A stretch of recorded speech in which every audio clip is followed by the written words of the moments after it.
സർവസകലമായ ശ്രോതാക്കൾക്കും ഞങ്ങളുടെ പ്രഭാത ക്രിസ്തീയ വന്ദനങ്ങൾ. ഞങ്ങൾ ഇന്ന് പരലിക്കടവുള്ള പട്ടണത്തിൽ ഞങ്ങളുടെ 8 വർഷമായി നടന്നു വരുന്ന ഈ യാത്ര വന്നെത്തിയതിൽ ഞങ്ങൾക്ക് അതിയായ സന്തോഷമുണ്ട്. ഞങ്ങളുടെ ഈ വാഹനത്തിൽ കാണുന്നത് പോലെ ഞങ്ങളുടെ പ്രമേയം ഇത്രയുമേ ഉള്ളൂ: ആത്മഹത്യയെ അരുതേ, ലഹരി ഉപയോഗിക്കരുതേ. ഞങ്ങൾ യാതൊരു മതത്തിൻ്റെയോ രാഷ്ട്രീയ ചിന്തകളുടെ കീഴിലല്ല ഞങ്ങൾ വന്നിരിക്കുന്നത്. കേവലം സമൂഹത്തിൽ ഇന്ന് പെരുകിക്കൊണ്ടിരിക്കുന്ന ഒരു സാമൂഹിക വിപത്തിനെതിരെ ചില ആശയങ്ങൾ പങ്കുവെക്കുക എന്നത് മാത്രമാണ് ഞങ്ങളുടെ ലക്ഷ്യം. ഇന്ന് കേരളത്തിന്റെ കണക്കുകൾ പരിശോധിക്കുമ്പോൾ ഏകദേശം 10,000-ലേറെ പേർ ആത്മഹത്യ ചെയ്യുന്നു. ഒരുപാട് പേർ വിഷാദ രോഗത്തിന് അടിമകളാണ്. എണ്ണത്തിൽ കവിഞ്ഞ ലഹരി ഉപയോക്താക്കൾ ഇന്ന് കേരളത്തിൽ പെരുകിക്കൊണ്ടിരിക്കുന്നു. ലഹരി ഉപയോഗിക്കുന്നവരുടെ പ്രായത്തിന്റെ ആവറേജ് കണക്കാക്കുമ്പോൾ പണ്ടത്തെ പോലെ മധ്യവയസ്കരോ പ്രായം ചെന്നവരോ അല്ല, കുഞ്ഞു കുരുന്നുകൾ തുടങ്ങി പ്രായമുള്ളവർ വരെ ഇന്ന് ലഹരിക്ക് അടിമകളാണ്. ആത്മഹത്യയുടെ കണക്കുകൾ എടുത്തു നോക്കുമ്പോഴും പ്രായം ചെന്നവർ മാത്രമല്ല ഇന്ന് ആത്മഹത്യ ചെയ്യുന്നത്. കുരുന്നുകൾ തുടങ്ങി പ്രായമുള്ളവർ വരെ ഇന്ന് ആത്മഹത്യ ചെയ്യുന്നു. ജീവിതത്തിലെ ഏതൊക്കെ ചില പ്രശ്നങ്ങളുടെ മധ്യേ ഇനി മുന്നോട്ട് പോകാൻ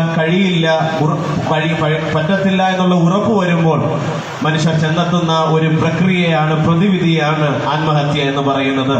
എന്തുകൊണ്ട് മനുഷ്യൻ ആത്മഹത്യ ചെയ്യുന്നു, എന്തുകൊണ്ട് ചെയ്യരുത്, ഇതിൽ നിന്ന് എന്താണ് പോവഴി? ഇതാണ് ഞങ്ങൾ നിങ്ങളുമായി സംവദിക്കാൻ ആഗ്രഹിക്കുന്ന പ്രധാന വിഷയങ്ങൾ. ഞാൻ നേരത്തെ കേരളത്തിന്റെ കണക്കുകളെ കുറിച്ച് ഓർമ്മിപ്പിച്ചു. ഇങ്ങനെ നോക്കുമ്പോൾ എന്തുകൊണ്ടാണ് മനുഷ്യൻ ആത്മഹത്യയിലേക്ക് പോകുന്നത്? അത് ചിന്തിക്കണമെങ്കിൽ ഞങ്ങളുടെ മറ്റൊരു വാചകം നിങ്ങൾ ശ്രദ്ധിക്കണം: ലഹരി ഉപേക്ഷിക്കുക. ആത്മഹത്യ ചെയ്യാൻ ഒരുപാട് കാരണങ്ങൾ ഇന്ന് മനുഷ്യർക്ക് പറയാനുണ്ട്. സാമ്പത്തികമായ ബുദ്ധിമുട്ട്, കുടുംബത്തിനകത്തുള്ള പ്രശ്നങ്ങൾ, അതുപോലെ സാമൂഹികപരമായി അവർ നേരിടുന്ന പ്രശ്നങ്ങൾ, ഇങ്ങനെ ഒട്ടനവധി കാരണങ്ങൾ ഇന്ന് മനുഷ്യർക്ക് പറയാനുള്ളപ്പോൾ ഇതിനൊക്കെ പരമപ്രധാനമായി ഞങ്ങൾ കണ്ടുവരുന്നതും കണക്കുകൾ വീണ്ടും രേഖപ്പെടുത്തുന്നതുമായ പ്രധാനപ്പെട്ട വിഷയമെന്ന് പറയുന്നത് വിഷാദ രോഗത്തിന്റെ അവസ്ഥാന്തരത്തിൽ സംഭവിക്കുന്ന ഒന്നാണ് ആത്മഹത്യ. ഇനി അത് മാത്രമല്ല, എങ്ങനെ വിഷാദ രോഗത്തിലേക്ക് പോകുന്നു? അതിനും ഒരുപാട് കാരണങ്ങൾ ഇന്ന് മെഡിക്കൽ സയൻസ് പറയുന്നുണ്ട്. എന്റെ ജീവിതാനുഭവത്തിലും ഞാനും വിഷാദ രോഗത്തിന് അടിമയായ വ്യക്തിയാണ്. ഞാൻ അതിലേക്ക് വരാം. അതിനു മുമ്പ് ഈ വിഷാദ രോഗത്തിലേക്ക് മനുഷ്യൻ പോകുന്നതിന്റെ ഈ സമകാലിക അവസ്ഥയിൽ പരമപ്രധാനമായ കാരണമെന്ന് പറയുന്നത് ലഹരി ഉപയോഗമാണ്. ചെറുതായിട്ട് ചിലപ്പോൾ സിഗരറ്റിൽ നിന്നോ അല്ലെങ്കിൽ ഗണേശ് ഷാമ്പു മുതലായ വസ്തുക്കളിൽ നിന്നോ തുടങ്ങി പതിയെ മദ്യത്തിലും അതിന്റെ ആസക്തി ശരീരത്തിൽ കുറയുമ്പോൾ അതിലും ലഹരി വീര്യം കൂടിയതിലേക്ക് പോയി മയക്കുമരുന്നിലേക്ക് ചെന്നെത്തുന്ന ഒരു യുവതലമുറയാണ് ഇന്ന് കേരളത്തിലുള്ളത്. ഈ ലഹരി ഉപയോഗം മനുഷ്യനെ എവിടെയാ കൊണ്ടെത്തിക്കുന്നത്? ഒരു ഭാഗത്ത് നിങ്ങൾ ചിന്തിച്ചു വരുമ്പോൾ ശരീരത്തിന് സഹിക്കാൻ കഴിയാത്ത ശരീരത്തിന്റെ അവയവങ്ങൾക്ക് ഈ ലഹരി വസ്തുക്കളുടെ ഉപയോഗത്തിന്റെ ആ കെമിക്കലുകൾ സഹിക്കാൻ കഴിയാതെ രോഗത്തിന്റെ അവസ്ഥയിലേക്ക് മനുഷ്യൻ നീങ്ങപ്പെടുന്നു. അത് ഒരു ഭാഗത്ത്. മറ്റൊരു ഭാഗത്ത് പുറമേ ഉള്ള ശരീരത്തിന്റെ സ്ഥിതികൾ മാത്രമല്ലാതെ മനുഷ്യന്റെ മനസ്സിനെ പിടിച്ചു കുലുക്കുന്ന ഒരു അവസ്ഥയായി മാറുന്ന ലഹരി ഉപയോഗം. അങ്ങനെ ശരീരത്തിന് വയ്യാണ്ടായി മനസ്സിനെ ഇനി സഹിക്കാൻ കഴിയാതെ ആകുമ്പോൾ മനുഷ്യനെ മുന്നോട്ട് ജീവിച്ചു പോകാൻ കഴിയുന്നില്ല. അവന് ചെയ്യാൻ ഇനി ഒന്ന് മാത്രമേ ഉള്ളൂ: മരിച്ചു കളഞ്ഞേക്കാം, ചത്ത് കളഞ്ഞേക്കാം എന്ന് അവൻ ചിന്തിക്കുന്നു. ഇങ്ങനെ ആത്മഹത്യയിലേക്ക് മനുഷ്യനെ കൊണ്ടിടുന്ന ഒരു ക്രിയയാണ്, അല്ലെങ്കിൽ ഒരു കാരണമാണ് ലഹരി എന്ന് പറയുന്നത്. ഈ ലഹരി ഉപയോഗിച്ച് മനുഷ്യനിനി ഒന്ന് ചിന്തിക്കാൻ കഴിയാതെ കഴിഞ്ഞ നാളുകളിലൊക്കെ പബ്ജി എന്ന് പറയുന്ന ഒരു ഗെയിം ഭയങ്കരമായിട്ട് നമ്മുടെ നാട്ടിലൊക്കെ ഭയങ്കര സ്പ്രെഡായി. ഇതൊക്കെ ഇന്ത്യൻ ഗവൺമെന്റ് ബാൻ ചെയ്യാൻ ഇടയായി തീർന്നത് എന്നാ കാരണമെന്നറിയാമോ? ചെറിയ കുഞ്ഞു കുട്ടികളൊക്കെ ഈ ഗെയിമൊക്കെ കളിച്ചിട്ട് അവരെ കണ്ണൊന്നും ശരിക്കും വർക്ക് ചെയ്യുന്നില്ല, അവരുടെ കൈയൊന്നും ശരിക്കും വർക്ക് ചെയ്യുന്നില്ല. ഇങ്ങനെ അവരുടെ മനസ്സിനെ, ശരീരത്തിനെ തളർത്തിക്കളയുന്ന ഒരു അഡിക്ഷനായി മാറി. ഇതുപോലെ ഭയാനകമായി മാറുന്ന ഒന്നാണ് ലഹരി എന്ന് പറയുന്നത്. മനുഷ്യൻ ചെറിയ രസത്തിന് തുടങ്ങുന്നതായിരിക്കാം, നാട്ടിലും സമൂഹത്തിനും വിലയ്ക്ക് വേണ്ടി തുടങ്ങുന്നതായിരിക്കാം.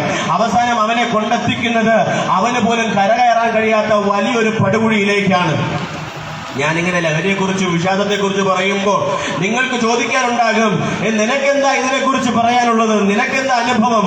ഞാൻ പറഞ്ഞു വരട്ടെ. എനിക്കുമുണ്ടെന്ന അനുഭവം, അതിലേക്ക് ഞാൻ വരാം. ഇനി വിഷാദ രോഗത്തിലേക്ക് വന്നു കഴിഞ്ഞിട്ട് മനുഷ്യൻ ഇനി ചെയ്യാൻ വേറൊന്നുമില്ല, അവൻ ആത്മഹത്യയിലേക്ക് പോകുന്നു. ലഹരി മാത്രമല്ല, കുടുംബത്തിനകത്തുള്ള പ്രശ്നം, സാമ്പത്തിക ബുദ്ധിമുട്ടുകൾ, ഇങ്ങനെ സകലവിധമായ പ്രശ്നങ്ങൾ കാരണം അവൻ മനസ്സ് ഞെരുങ്ങപ്പെട്ടതിന് ശേഷം ഇനി ഒന്നും ചെയ്യാൻ കഴിയുകയില്ലെന്ന് പറഞ്ഞ് അവസാനം തിരഞ്ഞെടുക്കുന്നു ആത്മഹത്യ. ഇനി ചോദിക്കാം, ആത്മഹത്യയെ കുറിച്ച് നിങ്ങൾ പറയുന്നു എന്താ നിനക്കുള്ള അനുഭവം? പറഞ്ഞു വരാം. 2018 ആണ്ട് ഓഗസ്റ്റ് മാസം 1-ാം തീയതി എനിക്ക് 20 വയസ്സ് കഴിഞ്ഞ് 11ാമത്തെ ദിവസം ഞാൻ എന്റെ ക്ലാസ്സിലേക്ക് തിരുവനന്തപുരത്തേക്ക് ഞാൻ യാത്ര ചെയ്യുന്ന സമയം അമരവിള താന്നിമൂട് എന്ന് പറയുന്ന സ്ഥലം ഏറെക്കുറെ പേർക്ക് ഇത് അറിയാമായിരിക്കും. ഈ സ്ഥലം ഞാൻ യാത്ര ചെയ്തുകൊണ്ട് പോകുമ്പോൾ എന്റെ മുന്നേ പോകുന്ന ഒരു ടാങ്കർ ലോറി, ഈ ലോറിയെ ഞാൻ എന്റെ ബൈക്കിൽ ഓവർടേക്ക് ചെയ്യുന്ന സമയം യാദർച്ഛിക ഈ ലോറി വലത്തേക്ക് എടുത്തു. എന്റെ ബൈക്കുമായി തട്ടി ഞാൻ നിലത്തേക്ക് വീണു. വീഴ്ച ഭയാനകമായിരുന്നില്ല. എന്നാൽ ഞാൻ എന്റെ കണ്ണ് തുറന്ന് നോക്കിയപ്പോൾ ഹെൽമെറ്റ് ഉണ്ടായിരുന്നത് കൊണ്ട് ചെറിയൊരു മങ്ങലുണ്ടായിരുന്നു. എന്നിരുന്നാൽ പോലും എനിക്ക് കാണാൻ കഴിയുന്നുണ്ട്. എന്റെ മുന്നാലെ ഒരുപാട് കെട്ടിടങ്ങൾ നിൽക്കുന്നത് കണ്ടു. എന്റെ തല ഞാൻ പതുക്കെ വലത്തേക്ക് തിരിച്ചു നോക്കിയപ്പോൾ ഒരുമിച്ച് ചേർന്നിരിക്കുന്ന 2 ചക്രങ്ങൾ എന്റെ വലത്തെ ഇളിക്കൂടിലൂടെ കയറി എന്റെ ഇടത്തെ തുടയിലടിച്ചിറങ്ങി ഒതുക്കുന്നത് ഞാൻ കണ്ടു. എന്റെ കാലൊക്കെ കറങ്ങി വന്നു. എന്റെ കണ്ണിനകത്ത് ഇരുട്ട് കയറി. എനിക്കൊന്നും അറിയാൻ കഴിയുന്നില്ല. എന്റെ ഇളിക്കൂടിനോട് താഴെ എനിക്കൊന്നും അറിയാൻ കഴിയുന്നില്ല. പെട്ടെന്ന് ഞാൻ റോഡിൽ തപ്പി നോക്കി, ചോരയുണ്ടോ? കാരണം ഫോട്ടോസും വീഡിയോസും കണ്ടിട്ടുണ്ട് ലോറി കയറിയ 2 കഷ്ണമായി പോകുന്നത്. ഞാൻ തപ്പി നോക്കി, ഞാൻ ഒറ്റ കഷ്ണം തന്നെയാണോ എന്ന് അറിയാൻ വേണ്ടി. കയ്യിൽ റൈഡിംഗ് ഗ്ലൗസ് കിടന്നത് കൊണ്ട് ഇത് അറിയാൻ കഴിഞ്ഞില്ല. കുറച്ചു കഴിഞ്ഞ് ആരൊക്കെ വന്ന് എന്നെ എടുത്തു നോക്കി. അപ്പോ മനസ്സിലായി ഞാൻ ഒറ്റ കഷ്ണമാണെന്ന്. തിരുവനന്തപുരം മെഡിക്കൽ കോളേജിലേക്ക് കൊണ്ടുപോയി. പെട്ടെന്ന് എന്റെ ഡ്രസ്സൊക്കെ റിമൂവ് ചെയ്ത് UN കത്തീഡ്രൽ ഇട്ടു. നേരെ ഡോക്ടർ അടുക്കലേക്ക് കൊണ്ടുപോയി. പുറമെ മുറിവുകളൊന്നുമില്ല, പക്ഷെ ബോധം വരുമ്പോൾ ഞാൻ അലറി വിളിക്കുന്നുണ്ട്. ICU ബുക്ക് ചെയ്ത് ഓർത്തു ICUലേക്ക് അഡ്മിറ്റ് ചെയ്തു. 4 ദിവസം കഴിഞ്ഞ് എനിക്ക് ബോധം വന്നു. തിരിച്ച് എന്നെ വാർഡിലേക്ക് മാറ്റി. 12ാമത്തെ ദിവസം നട്ടലിന്റെ അവസാന എല്ല് കോക്കക്സ് എന്ന് പറയും, ഈ ഇരിക്കാൻ സഹായിക്കുന്ന എല്ലാണ്. ഇത് മുതൽ റക്റ്റം വരെ എന്റെ മാംസം കീറിപ്പോയി. ഒരു ഡോക്ടറിന്റെ കൈ പൂർണ്ണമായി അകത്ത് കയറുന്ന രീതിയിൽ ഒരു വലിയ ദ്വാരമുണ്ടായി. ഞാൻ ഇങ്ങനെ വാർഡിലേക്ക് കിടക്കുകയാണ്. 2 ദിവസം കഴിഞ്ഞ് ഞായറാഴ്ചയായപ്പോൾ എന്റെ ബോധം പൂർണ്ണമായി മറഞ്ഞു. പെട്ടെന്ന് തന്നെ വീണ്ടും ICUലേക്ക് കയറ്റി. തിങ്കളാഴ്ച ഉച്ചയായപ്പോൾ ഞാൻ ശരിക്കും മരിപ്പാനിടയായി തീർന്നു. ഡോക്ടേഴ്സ് 4 പ്രാവശ്യം മാറി മാറി പറഞ്ഞു ഞാൻ മരിച്ചു പോകുമെന്ന്. ഇങ്ങനെ തിങ്കളാഴ്ച വൈകിട്ട് അവരൊരു എമർജൻസി സർജറി ചെയ്തു. സർജറി വളരെ നിസ്സാരമാണെന്ന് ഞാൻ എപ്പോഴും പറയും. ഞാൻ പറയട്ടെ, എന്റെ വയറിന്റെ ഇടത്തെ ഭാഗം മുതൽ ഇടത്തെ മുട്ടുവരെയുള്ള തൊലിയും മാംസവും എടുത്തു കളഞ്ഞു. ബാക്കി മാംസമൊക്കെ ഒരു പാന്റിന്റെ പോക്കറ്റ് പോലെ തുറന്നിട്ടിരുന്നു വൃത്തിയാക്കാൻ വേണ്ടി. ഏകദേശം 40ഓളം ട്രിപ്പിടുന്ന NS കുപ്പി വെള്ളമാണ് ചെലവായിക്കൊണ്ടിരുന്നത് എന്റെ മുറിവ് വൃത്തിയാക്കാനായിട്ട്. 32 കുപ്പി ബ്ലഡ് എന്റെ ശരീരത്തിലേക്ക് അടച്ചു. 16 കുപ്പി പ്ലേറ്റ്ലെറ്റ് അടച്ചു. ഇങ്ങനെയുള്ള അവസ്ഥയിൽ ഒന്ന് എഴുന്നേൽക്കാൻ കഴിയാതെ, ഒന്ന് അങ്ങോട്ടോ ഇങ്ങോട്ടോ ചരിയാൻ കഴിയാതെ ഞാൻ കിടന്നു. അന്ന് സർജറിയിൽ ഒരു കാര്യം കൂടെ അവർ ചെയ്തു. എന്റെ വയറിന്റെ വലതേ ഭാഗം തുറന്ന് എന്റെ വൻകുടൽ കട്ട് ചെയ്ത് പുറത്തു വച്ചിരുന്നു മോഷൻ പോകാനായിട്ട്. ഏകദേശം 1 വർഷത്തോളം കൊളോസ്റ്റമി ബാഗുമായി ഞാൻ നടന്നു. എന്തെന്നറിയാമോ, എനിക്ക് പറ്റിയ ചെറിയൊരു അപകടം. ഞാൻ ഇങ്ങനെ ഇപ്രകാരം വിചാരിച്ചു, ഇനി ഞാൻ എഴുന്നേറ്റ് നടക്കത്തില്ല. ഡിസംബർ മാസമായപ്പോൾ എന്റെ വലത്തെ കാലിൽ നിന്ന് തൊലിയെടുത്ത് ഇടത്തെ കാലിലേക്ക് വച്ചു പിടിപ്പിച്ചു. ഇത് കഴിഞ്ഞ് എന്റെ യൂറിൻ ട്യൂബ് മാറ്റി. അപ്പോഴോ ശരീരത്തിന്റെ 4 ദ്വാരങ്ങളിലൂടെ എന്റെ മൂത്രം പുറത്തുപോയി. എനിക്ക് ഒരു പ്രതീക്ഷയുമില്ല ഇനി എഴുന്നേറ്റ് നടക്കാൻ കഴിയുമോ എന്ന്.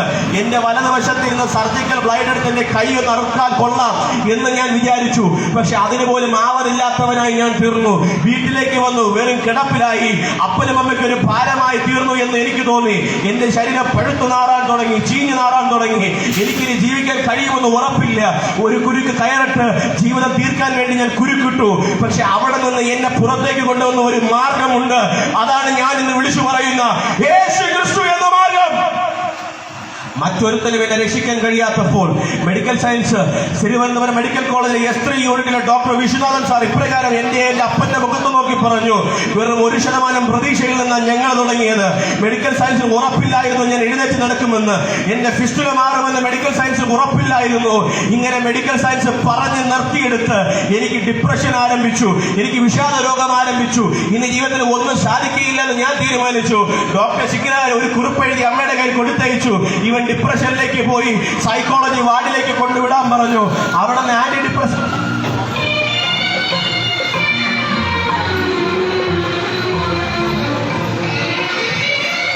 അങ്ങനെ സൈക്കോളജി വാർഡിൽ നിന്ന് ആന്റി ഡിപ്രസന്റ് ഗുളികളെല്ലാം എന്റെ അമ്മയുടെ കൊടുത്തയച്ചു. കഴിഞ്ഞ ദിവസം ഞാനൊരു ഇന്റർവ്യൂ ഇപ്രകാരം കണ്ടു. പ്രശസ്ത സിനിമാ നടിയായ ലയ ഇപ്രകാരം പറയുന്നുണ്ടായിരുന്നു, ബിപിയും കൊളസ്ട്രോളിനും മനുഷ്യൻ കഴിക്കുന്ന ഗുളിക പോലെയാണ് ആന്റി ഡിപ്രസന്റും. ഒരിക്കൽ ഈ മരുന്നെടുത്ത് കഴിച്ചു തുടങ്ങിക്കഴിഞ്ഞാൽ പിന്നെ ജീവിതകാലം മുഴുവൻ നിർത്താൻ കഴിയത്തില്ല.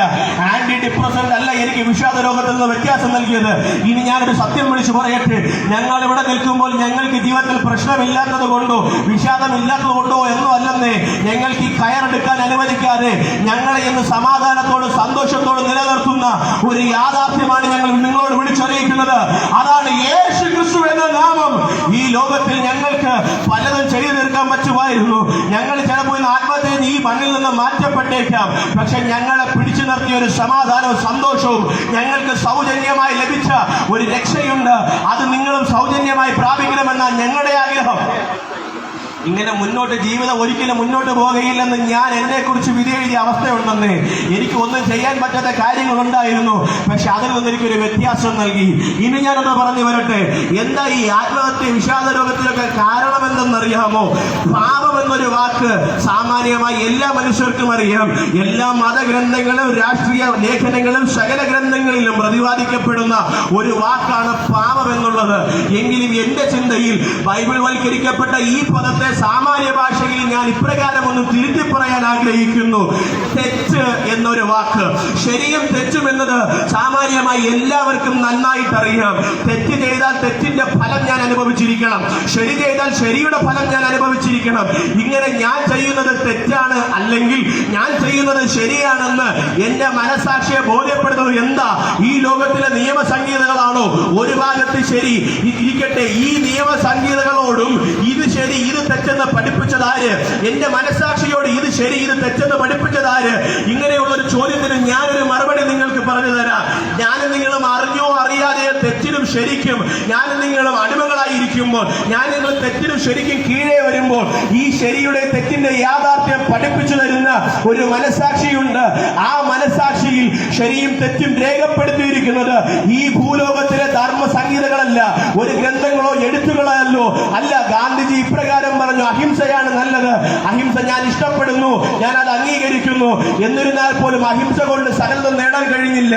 മറ്റുള്ളവരെ സ്നേഹിക്കണം, സഹായിക്കണമെന്ന് ബുദ്ധനും മദർ തെരേസയും ഒക്കെ പറഞ്ഞു. ഇവരുടെ ധർമ്മ പ്രവൃത്തികളെല്ലാം എവിടെയൊക്കെ അടിവരയിട്ടും തീർന്നു പോയപ്പോൾ ധർമ്മത്തിന്റെ സകലവിധമായ പ്രവൃത്തികളും ജീവിതത്തിൽ അച്ചട്ട് പ്രവർത്തിച്ച് എനിക്ക് നിങ്ങൾക്കുമായി ഒരു ഉദാഹരണ ജീവിതം നയിച്ച ഒരുവരെയാണ് ഞാൻ വിളിച്ചു പറയുന്നത്. അതേ ഇപ്രകാരം വിളിച്ചു പറഞ്ഞു, ഞാൻ തന്നെ വഴിയും സത്യവും ജീവനുമാകുന്നു. അതാണ് ഞാൻ പ്രഘോഷിക്കുന്നത്. എന്റെ യേശു ക്രിസ്തു. നിങ്ങൾക്ക് സകലതും പരീക്ഷിച്ച് നിങ്ങൾ തളർന്നിരിക്കാം. ഡോക്ടർമാരുടെ അടുക്കലേക്ക് പോയി കൗൺസിലിങ്ങിന് വേണ്ടി, കൗൺസിലിങ്ങിന്റെ ഒരു വിദ്യാർത്ഥി എന്ന നിലയ്ക്ക് ഞാൻ ഇപ്രകാരം പറയട്ടെ, ആത്മഹത്യക്ക് ഒരുപാട് കാരണങ്ങളുണ്ട്. ആത്മഹത്യയിൽ നിന്ന് പുറത്തു വരുവാൻ കൗൺസിലിങ്ങിന് പല രീതികളുണ്ട്. ഇനി വിഷാദ രോഗത്തിൽ നിന്നും പുറത്തു വരുവാൻ ഒരുപാട് രീതികളുണ്ട്, മരുന്നുകളുണ്ട്. പക്ഷെ ഇതൊക്കെയും ഒരു പോയിന്റ് എത്തുമ്പോൾ, ഒരു സ്ഥലത്തെത്തുമ്പോൾ ഇതിന്റെയൊക്കെ ശക്തി ക്ഷയിച്ചു പോകും. പക്ഷെ അതിനപ്പുറമായി ഒരു രൂപ ചെലവില്ലാതെ എന്റെ ജീവിതത്തിൽ വന്നുപോയ തകർച്ച മറ്റൊരാളോട് പറഞ്ഞ് ഞാൻ നിന്ദിതനാകാതെ, ഞാൻ ഇളിപ്യനാകാതെ, എനിക്ക് എന്റെ മുറിക്കകത്തിരുന്നു കൊണ്ട്, ഞാൻ ഇരിക്കുന്ന വാഹനത്തിനകത്തിരുന്നു കൊണ്ട്, എന്റെ സ്വകാര്യ സ്പേസിലിരുന്നു കൊണ്ട്, എന്റെ പേഴ്സണൽ സ്പേസിലിരുന്നു കൊണ്ട്, ഞാൻ ഇരിക്കുന്ന സ്ഥാപനത്തിലിരുന്നു കൊണ്ട് എനിക്ക് എന്റെ ഹൃദയത്തിന്റെ വാതിൽ തുറന്നാൽ മതി. എന്നെ കേൾക്കുന്ന ഒരു ദൈവമുണ്ട്. ആ ദൈവം എന്നെ നിങ്ങളുടെ വിഷയം അറിയാൻ, എന്നെ നിങ്ങളുടെ അവസ്ഥകൾ അറിയാൻ ശക്തനായ ഒരു ദൈവമാണ്. ഒരു രൂപ ചെലവില്ല. നിങ്ങൾ ഏത് മതത്തിൽപ്പെട്ടവനാകട്ടെ, ഞാൻ ഇപ്രകാരം പറയട്ടെ, ഭാരതമെന്ന ഈ വലിയ നാട്ടിൽ ജനിച്ചു വളർത്തപ്പെട്ടത് കൊണ്ട് ഞാനൊരു ഹൈന്ദവനാണ്. ഏകസത്യത വിശ്വാസത്തിൽ വിശ്വസിക്കുന്നത് കൊണ്ട് നിങ്ങൾക്ക് എന്നെ ഒരു ഇസ്ലാം എന്ന് വിളിക്കാം. ബുദ്ധനായ യേശുയുടെ ലൈച്ചത് അറിയപ്പെടുന്ന ബുദ്ധൻ പറഞ്ഞ സിദ്ധാന്തങ്ങൾ അംഗീകരിക്കുന്നത് കൊണ്ട് നിങ്ങൾക്ക് എന്നെ ഒരു ബുദ്ധൻ എന്ന് പറയാം. ജൈനമതം ഞാൻ ഇഷ്ടപ്പെടുന്നത് കൊണ്ട് നിങ്ങൾക്ക് എന്നെ ഒരു ജൈനൻ എന്ന് പറയാം. തീർന്നില്ല. ഗാന്ധിയ വിശ്വാസങ്ങൾ ആദർശങ്ങൾ ഞാനും അംഗീകരിക്കുന്നത് കൊണ്ട് ഒരു ഗാന്ധിയൻ എന്ന് പറയാം. കാറൽ മാർക്സിന്റെ തിയറിയൊക്കെ എനിക്കും ഇഷ്ടപ്പെട്ടത് കൊണ്ട് എന്നെ ഒരു കമ്മ്യൂണിസ്റ്റ് നിങ്ങൾക്ക് പറയാം. ഇല്ല, നിങ്ങൾക്ക് എന്നെ ആരെന്ന് വേണോ പറയാം. പക്ഷെ ഈ സകലവിധമായ മതസംഹിതകൾക്കും തത്വപ്രത്യയ ശാസ്ത്രങ്ങൾക്കും അപ്പുറമായി ധർമ്മത്തിന്റെ എല്ലാ ഊടുവഴികളും എനിക്ക് നിങ്ങൾക്ക് വേണ്ടി വിരൽ ചൂണ്ടിക്കാണിച്ച് സകല ധർമ്മപ്രവൃത്തികൾ ഈ ഭൂമിയിൽ ചെയ്തു തികച്ച ഒരുവന്റെ മാർഗം, ആ മാർഗമാണ് എന്റെ ക്രിസ്ത്യാനി എന്ന പേരിന് അധികാരിയാക്കി തീർക്കുന്നത്. ഇതൊരു മതമല്ല, ഒരു മാർഗമാണ്. നിങ്ങളുടെ ജീവിതം ഇന്ന് പോകുന്ന സ്ഥിതിക്ക് മദ്യത്തിൽ നിങ്ങൾ പോയിക്കൊണ്ടിരിക്കുമ്പോൾ മദ്യം വേണ്ട എന്ന് പറഞ്ഞ് നല്ല ജീവിതത്തിലേക്ക് നിങ്ങൾ തിരിയുന്നുവെങ്കിൽ നിങ്ങൾ ആ മാർഗമാണ് ഞാൻ വിളിച്ചു പറയുന്ന മാർഗം. നിങ്ങൾ ആത്മഹത്യ നിങ്ങൾ ചെയ്യണമെന്ന് തീരുമാനിച്ചിരിക്കുമ്പോൾ ആത്മഹത്യയല്ല, എനിക്ക് സഹായിക്കാൻ ഒരുവരുണ്ട് എന്ന് പറഞ്ഞ് നിങ്ങളൊന്ന് മാറി ചിന്തിക്കുകയാണെങ്കിൽ അതാണ് ഞാൻ പറഞ്ഞു വരുന്ന മാർഗം എന്ന് പറയുന്നത്. ഈ മാർഗം ഞങ്ങൾ ഇത്ര ഉറക്കെ വിളിച്ചു പറയാൻ കാരണം എന്തെന്നറിയാമോ? സകല മതഗ്രന്ഥങ്ങളെ, സകല വിശ്വാസങ്ങളും മരണത്തിനപ്പുറം ഒരു ജീവനുണ്ടെന്ന് പറയുന്നു. മരിച്ചവരെന്ന നിലയ്ക്ക് എനിക്കും പറയാനുണ്ട്. ഞാൻ ചിലത് കണ്ടിട്ടുണ്ട്, അതുകൊണ്ടാണ് ഞാൻ പറയുന്നത്. മരണത്തിനപ്പുറം ഒരു ജീവനുണ്ടെന്ന് അത് പ്രാപിക്കണമെങ്കിൽ ഈ ലോകത്തിൽ ആരുടെ പുറകെയും പോയിട്ട് കാര്യമില്ല, എത്ര പൈസ ചെലവാക്കിയിട്ടും കാര്യമില്ലെന്ന്. നിങ്ങൾ പോകേണ്ടുന്ന ഒരു വഴിയുണ്ട്, അതാണ് യേശു ക്രിസ്തു എന്ന വഴി. ഏത് മതത്തിൽപ്പെട്ടവനും ഏത് വർണ്ണത്തിൽപ്പെട്ടവനും ഏത് നാട്ടുകാരനും ഏത് ഭാഷക്കാരനും ഏത് ജാതിയിൽപ്പെട്ടവനും അനുഗമിക്കാൻ കൊള്ളാകുന്ന ഒരു നാമമാണ് യേശു ക്രിസ്തു എന്ന നാമം. ഇന്ന് എനിക്ക് മരിച്ചാൽ മതി, എനിക്കിനി മുന്നോട്ട് പോകാൻ കഴിയില്ല എന്ന് ആരെങ്കിലുമൊക്കെ എന്നെ കേൾക്കുന്നവർ ചിന്തിക്കുന്നുണ്ടാകാം. ഞാനൊരു കാര്യം പറയട്ടെ, ഇവിടെ നിൽക്കുന്ന ഞങ്ങളിൽ പലരും പലപ്പോഴും ഇങ്ങനെ ചിന്തിച്ചവരാണ്. പക്ഷെ ഞങ്ങളെ നിലനിർത്തിയത് ഈ ഭൂമിയിലെ സമ്പത്ത് കൊണ്ടല്ല, ഈ ഭൂമിയിൽ ഞങ്ങളെ സുഹൃത്തുക്കൾ ഞങ്ങളെ സഹായിച്ചത് കൊണ്ടൊന്നും അല്ലെന്നേ, ഞങ്ങളുടെ കുടുംബശ്രേഷ്ഠത കൊണ്ടും ഒന്നുമല്ല. ഞങ്ങൾക്ക് സൗജന്യമായ ഒരു സമാധാനവും സന്തോഷവും തന്നൊരു ദൈവമുണ്ട്. അതാ ഞങ്ങൾ വിളിച്ചു പറയുന്നത്. ഈ സമാധാനവും ഈ സന്തോഷവും ഒരു സ്വസ്ഥതയും നിങ്ങൾക്ക് ആഗ്രഹമുണ്ടെങ്കിൽ ഈ ലോകത്തിലെ സകലവിധമായ കാര്യങ്ങളും ഒരു പ്രാഥമിക ഒരു ആശ്വാസം മാത്രമേ നിങ്ങൾക്ക് തരാൻ കഴിയത്തുള്ളൂ. ഒരു സ്ഥിരമായ ഒരു വിടുതൽ നിങ്ങൾക്ക് നൽകാൻ കഴിയുന്ന ഒരു മാർഗത്തെയാണ് ഞാൻ വിളിച്ചു പറയുന്നത്. അതിന് ₹1 ചെലവില്ല. നിങ്ങളായിരിക്കുന്ന സ്ഥാനങ്ങളിൽ നിങ്ങളുടെ ഹൃദയങ്ങളെയും മനസ്സുകളെയും വിശ്വാസത്തോടുകൂടെ ആവശ്യബോധത്തിൽ നിങ്ങൾ തുറക്കാൻ തയ്യാറാണെങ്കിൽ ഞാൻ പറയുന്ന ഈ മാർഗത്തിന്റെ വിടുതലും സമാധാനവും സന്തോഷവും നിങ്ങൾ അനുഭവിച്ചറിയും. അങ്ങനെ ആർക്കെങ്കിലും താല്പര്യമുണ്ടെങ്കിൽ നിങ്ങൾ ആയിരിക്കുന്ന സ്ഥാനങ്ങളിൽ ഒന്ന് എന്നോട് ഈ പ്രാർത്ഥനാ വാചകങ്ങൾ ഏറ്റുചൊല്ലാമോ? നിങ്ങളുടെ കർത്താവും ദൈവവുമായുള്ളവേ, അപ്പൊ നിങ്ങളുടെ അവിടെ ദേശത്ത് വരുവാൻ അങ്ങേക്ക് ഇഷ്ടം തോന്നിയതിനാൽ ഞങ്ങൾ അങ്ങേ സ്തുതിക്കുന്നു. അപ്പൊ അടിയന്റെ ഈ ശബ്ദം കേൾക്കുന്ന ജനം ആരെങ്കിലും ആത്മഹത്യ മാത്രമേ ഉള്ളൂ ഒരു പരിഹാരം എന്ന് പറഞ്ഞ് ചിന്തിച്ചിരിക്കുന്നുവെങ്കിൽ അവർക്കൊരു വ്യത്യാസം കൊടുക്കണമേ. ഒരു പ്രതീക്ഷയുടെ പൊൻകിരണം അവരുടെ ജീവിതത്തിൽ വരട്ടെ. അപ്പ അങ്ങേ അവരുടെ അടുക്കിലേക്ക് വരണമേ. ഞങ്ങൾ ആവശ്യബോധത്തോടുകൂടി അങ്ങയോട് ചോദിക്കുന്നു, അവർക്കൊരു സമാധാനം കൊടുക്കണമേ. ഇനി രോഗത്തിൽ നിന്ന് ഒരു വിടുതലില്ല എന്ന് പറഞ്ഞ് സങ്കടപ്പെടുന്നവരുണ്ട്, കടഭാരം കൊണ്ട് ഇനി മരിച്ചാൽ മതി എന്ന് ചിന്തിക്കുന്നവരുണ്ട്, ലഹരിക്ക് അടിമകളായി വിഷാദ രോഗത്തിൽ പോയവരുണ്ട്. ഇവർക്കൊരു വിടുതൽ കൊടുക്കണമേ എന്ന് ഞങ്ങൾ അങ്ങയോട് പ്രാർത്ഥിക്കുന്നു. ഈ ദേശത്തെ അങ്ങ് അനുഗ്രഹിക്കണമേ. അകാലത്തിലുള്ള മരണങ്ങൾ ഒഴിഞ്ഞു പോകട്ടെ, ലഹരി വിപത്തുകൾ മാറിപ്പോകട്ടെ, പ്രകൃതിക്ഷോഭങ്ങൾ ഒന്നും ഈ ദേശത്ത് ഏൽക്കരുത്. ഈ പരിഗണമുള്ള പട്ടണം ഒരു അനുഗ്രഹിക്കപ്പെട്ട ദേശമാകട്ടെ. നല്ല കുഞ്ഞുങ്ങൾ ഉടലെടുക്കട്ടെ, നല്ല യുവാക്കൾ ഉണ്ടാകട്ടെ, നല്ല ജോലിയുള്ളവരും നല്ല ശ്രേഷ്ഠതയുള്ള യുവാക്കളൊക്കെ ഇവിടെ നിന്ന് ഉടലെടുക്കട്ടെ. ഈ പട്ടണം ഒരു അനുഗ്രഹമായി തീരുന്നതിനായി നന്ദി. ഞങ്ങളുടെ സകല യാതനയും പുത്രനെ യാചിക്കുമ്പോൾ യാതനകൾക്കും സ്വർഗീയ വിശുദ്ധ പിതാവായ രാജാവേ, ആമേൻ.